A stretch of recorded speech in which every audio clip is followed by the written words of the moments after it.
আসসালামু আলাইকুম viewers, welcome to my channel.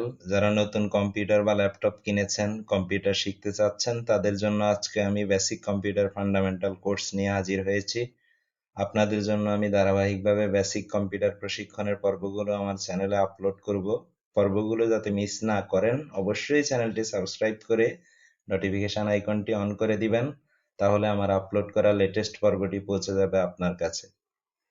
আমার এই টিউটোরিয়ালে আপনাদেরকে কম্পিউটার সম্পর্কে সম্পূর্ণ ধারণা দেওয়ার চেষ্টা করব, যাতে আপনি অন্যের সাহায্য ছাড়া একাই কম্পিউটার বা ল্যাপটপ অপারেট করতে পারেন। ভিউয়ার্স, আমার এই ভিডিওটি শুধুমাত্র বিগিনারদের জন্য, অর্থাৎ যাদের কম্পিউটার বা ল্যাপটপ সম্পর্কে কোনো ধারণা নাই, শুধুমাত্র তাদের জন্য। তাহলে বেসিক কম্পিউটার প্রশিক্ষণের প্রথম পর্বটি আরম্ভ করা যাক। ভিউয়ার্স, আমি আমার ল্যাপটপের স্ক্রিনে প্রথমে কম্পিউটার সম্পর্কে পরিচয় করিয়ে দিই। এটি হচ্ছে ডেস্কটপ পিসি। ডেস্ক বা টেবিলের উপরে রেখে আমরা অপারেট করি, এজন্য এটিকে ডেস্কটপ পিসি বলা হয়। এটি হচ্ছে সিপিইউ, সেন্ট্রাল প্রসেসিং ইউনিট। এই সিপিইউর মধ্যে তিনটি ইউনিট থাকে, একটি হচ্ছে অ্যারিথমেটিক লজিক্যাল ইউনিট, আরেকটি কন্ট্রোল ইউনিট, আরেকটি মেমোরি ইউনিট। অর্থাৎ এই সিপিইউ আপনার দেওয়া ইনপুট বা ইনস্ট্রাকশনকে প্রসেসিং করার পর সে আপনাকে আপনার দেওয়া ইনপুট অনুযায়ী আপনাকে আউটপুট প্রদান করে। তাহলে মেইন জিনিসটি হচ্ছে এই সিপিইউ, সেন্ট্রাল প্রসেসিং ইউনিট। এটি হচ্ছে এই সিপিইউর স্টার্ট বাটন। এটা দিয়ে আপনি সিপিইউ কে স্টার্ট করবেন এবং ঠিক নিচে ছোট একটি রিস্টার্ট বাটন এখানে দেখতে পাচ্ছেন, এটিতে প্রেস করলে রিস্টার্ট করতে পারবেন। এটা হচ্ছে ডিসপ্লে মনিটর। এই মনিটরে আপনাকে ডিসপ্লে করা হয় আপনার দেওয়া ইনস্ট্রাকশনের ফলাফল। আর এটা হচ্ছে কিবোর্ড, যেটার মাধ্যমে আপনি ইনপুট প্রদান করবেন। ভিউয়ার্স, এটি হচ্ছে ল্যাপটপ। এটাকে আমরা হয়তো দেখছি, সবাই দেখছি আমরা। এটি হচ্ছে ল্যাপটপ। ল্যাপটপ হচ্ছে স্মল পোর্টেবল পার্সোনাল কম্পিউটার, যেটার সাথে স্ক্রিন এবং অ্যালফানিউমেরিক কিবোর্ড অ্যাটাচ থাকবে। এটা হচ্ছে কিবোর্ড, অ্যালফানিউমেরিক কিবোর্ড। এবং এই কিবোর্ডের এই উপরে ডান কোণার দিকে আপনি একটি স্টার্ট বাটন দেখতে পাবেন। এরকম একটি স্টার্ট বাটন দেখতে পাবেন। এটাতে প্রেস করলে আপনার ল্যাপটপটি স্টার্ট হবে। এটি হচ্ছে মাউস। এই মাউসের দুইটি অংশ থাকবে, একটি হচ্ছে রাইট সাইড আর একটা হচ্ছে লেফট সাইড। এটা হচ্ছে লেফট সাইড, এটা হচ্ছে রাইট সাইড। এই মাউসের লেফট ক্লিক বলতে বুঝি আমরা এটা, এই লেফট সাইডে ক্লিক করা, এটা হচ্ছে নর্মাল ক্লিক। কোন ফাইল, লিংক, স্ক্রিন আইটেমকে আপনি সিলেক্ট, ওপেন বা ড্র্যাগ করার জন্য এই লেফট ক্লিকটাকে ইউজ করবেন। আর এটা হচ্ছে রাইট ক্লিক। রাইট ক্লিক হচ্ছে বিভিন্ন হিডেন অপশন থাকবে এটাতে, special menu, shortcuts, open with এবং অন্যান্য অপশনগুলো এটাতে শো হবে। ভিউয়ার্স, ডেস্কটপ স্ক্রিনে আপনি অনেকগুলো আইকন এখানে দেখতে পাচ্ছেন। এখানে সিস্টেম আইকন আছে, ইনস্টলড অ্যাপ্লিকেশন সফটওয়্যার আইকন আছে। সিস্টেম আইকন হচ্ছে আমরা উইন্ডোজের সাথে যে আইকনগুলো পেয়ে থাকি, অর্থাৎ উইন্ডোজ ইনস্টল করার পরে যে আইকনগুলো পেয়ে থাকি, যেমন দিস পিসি, রিসাইকেল বিন, এগুলো হচ্ছে সিস্টেম আইকন। আর এই অ্যাপ্লিকেশন সফটওয়্যার আইকনগুলো, এগুলো হচ্ছে আমরা ডাউনলোড করে ইনস্টল করার পরে এই আইকনগুলো শো করে। এখন এই আইকনগুলো আপনি ছোট বড় আকারে স্ক্রিনে শো করতে পারবেন। সেটা করার জন্য আপনাকে স্ক্রিনের খালি জায়গায় রাইট ক্লিক করবেন। রাইট ক্লিক করার পরে এখানে ভিউ এই অপশনটিতে ক্লিক করবেন। ভিউতে ক্লিক করার পর আপনি যদি লার্জ আইকনে ক্লিক করেন, তাহলে এই আইকনগুলো বড় হয়ে শো হবে। লার্জ আইকন বড় হয়ে শো হচ্ছে। সেম ভাবে আপনি যদি এটাকে ছোট আইকন করতে চান, তাহলে ভিউতে ক্লিক করবেন, স্মল আইকন। আপনি যদি মিডিয়াম করতে চান, তাহলে ভিউতে ক্লিক করবেন, মিডিয়াম আইকনস। এভাবে আইকনগুলো আপনি ছোট বড় করতে পারবেন।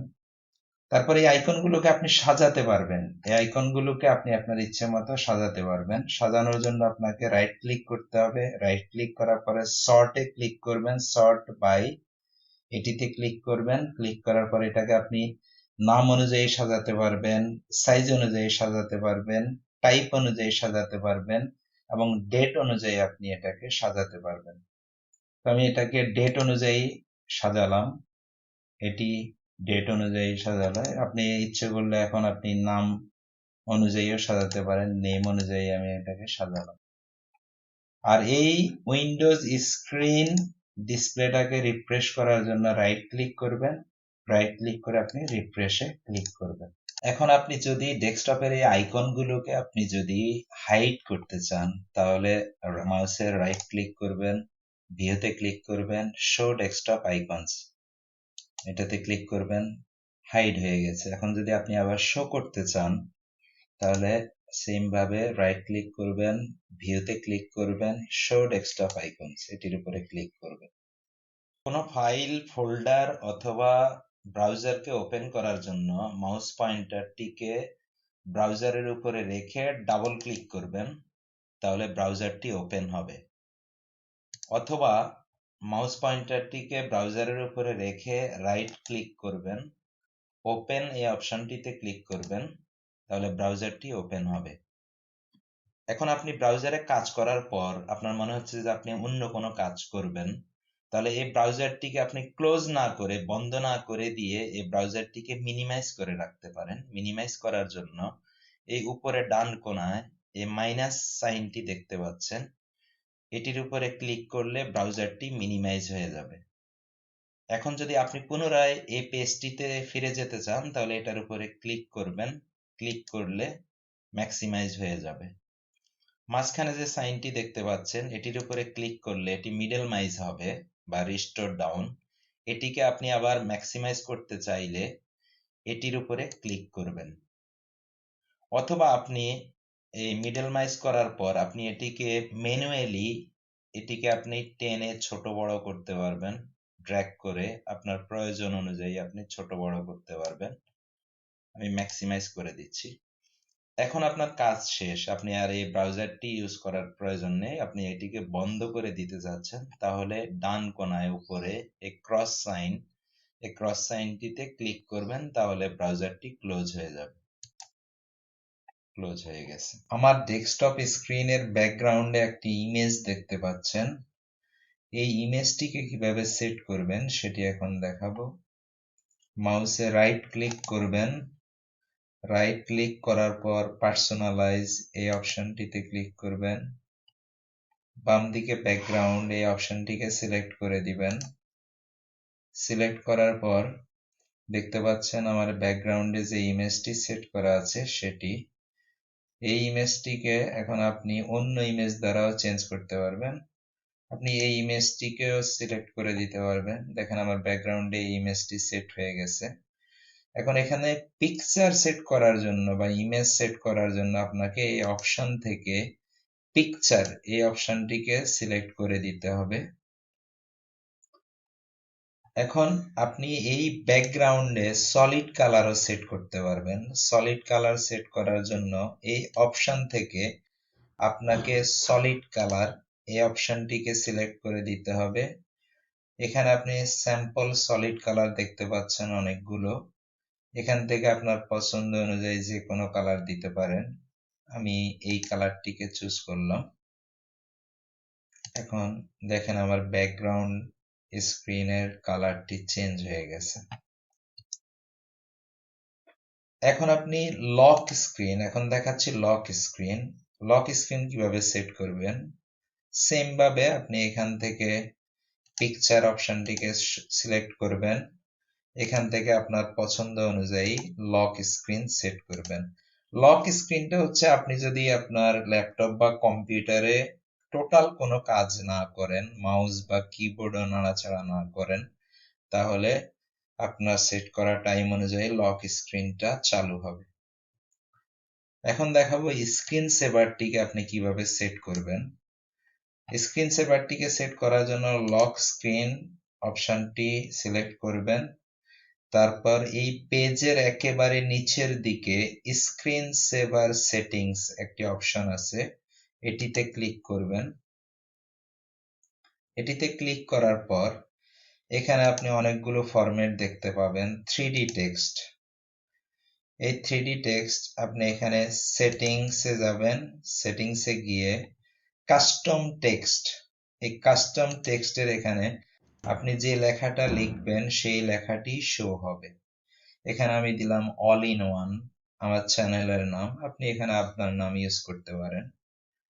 তারপর এখানে আপনি কালার, যে কোনো কালার চুজ করতে পারেন, সলিড কালার। তারপর কাস্টম কালার, এখানে টিক চিহ্ন দিয়ে নিবেন।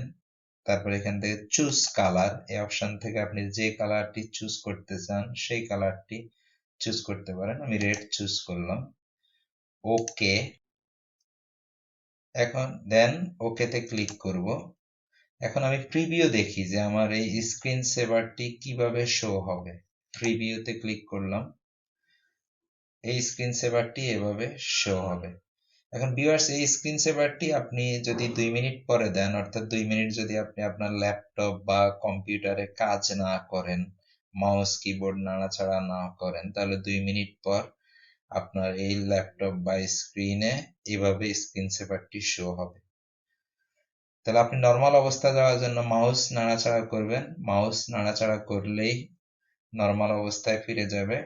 এখান থেকে আপনি টাইমটাকে সিলেক্ট করে দিবেন। আপনি 2 মিনিট দিলে 2 মিনিট পর হবে, 3 মিনিট দিলে 3 মিনিট, আপনি যত মিনিট পর চান সেটিকে সিলেক্ট করে দিবেন। তারপরে এখানে দেখেন আরো ফরম্যাট আছে, বাবলস আছে।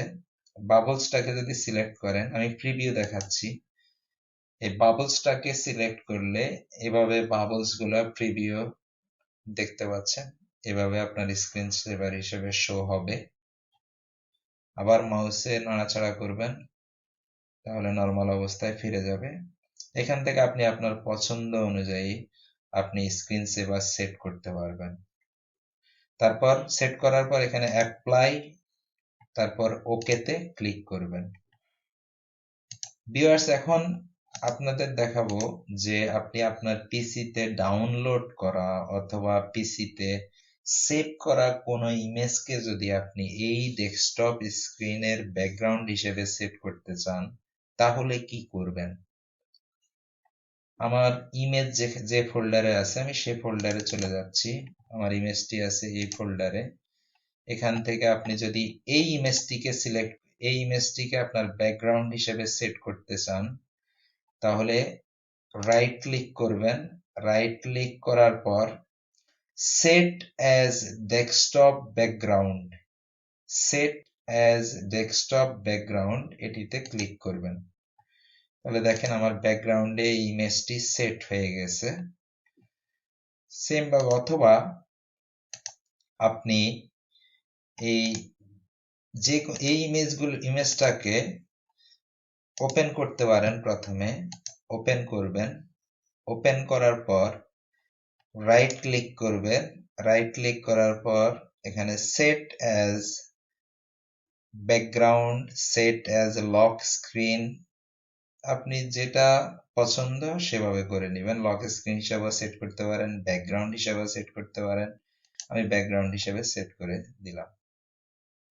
তাহলে এইভাবে আপনি আপনার পছন্দ করা ইমেজগুলোকে আপনার ব্যাকগ্রাউন্ড হিসেবে সেট করতে পারবেন। আপনি আপনার পিসিতে ডেট এবং টাইম সেট করার জন্য স্ক্রিনের নিচের ডান কোণায় ডেট এবং টাইম শো করতেছে, এটির উপর রাইট ক্লিক করবেন। উপরের দিকে একটি অপশন পাবেন অ্যাডজাস্ট ডেট টাইম, এটির উপর ক্লিক করবেন। ক্লিক করার পর উপরের দিকে এখানে দেখতে পাচ্ছেন সেট টাইম অটোমেটিক্যালি, এটিকে যদি আপনি অন করে দেন তাহলে টাইম অটোমেটিক্যালি আপডেট হবে। এটিকে অন করার জন্য শুধু ক্লিক করলেই হবে। ক্লিক করলে অন হয়ে যাবে, ক্লিক করলে অফ হয়ে যাবে। তারপরেরটা দেখেন set time zone automatically, time জোনকেও আপনি অটোমেটিক্যালি আপডেট করতে পারেন। সেটিকে অন করার জন্য ক্লিক করবেন, অথবা আবার ক্লিক করলে অফ হয়ে যাবে। অথবা আপনি যদি চান যে আপনি ম্যানুয়ালি করবেন, ম্যানুয়ালি চেঞ্জ করবেন ডেট টাইম, তাহলে set the date and time manually, এই অপশনটিতে এখানে চেঞ্জ আছে, এই চেঞ্জ অপশনটিতে ক্লিক করবেন। তারপর এখানে ডেট অপশন থেকে আপনি এখানে মাসটাকে সিলেক্ট করবেন, দিনকে সিলেক্ট করবেন, বছরকে এখান থেকে সিলেক্ট করবেন। সেম ভাবে আপনি ঘন্টা, মিনিট, এএম বা পিএম এই অপশনটিকে আপনি সিলেক্ট করে দিবেন। তারপর চেঞ্জ এই অপশনটিতে ক্লিক করবেন, তাহলে আপনার টাইম অটোমেটিক্যালি চেঞ্জ হয়ে যাবে।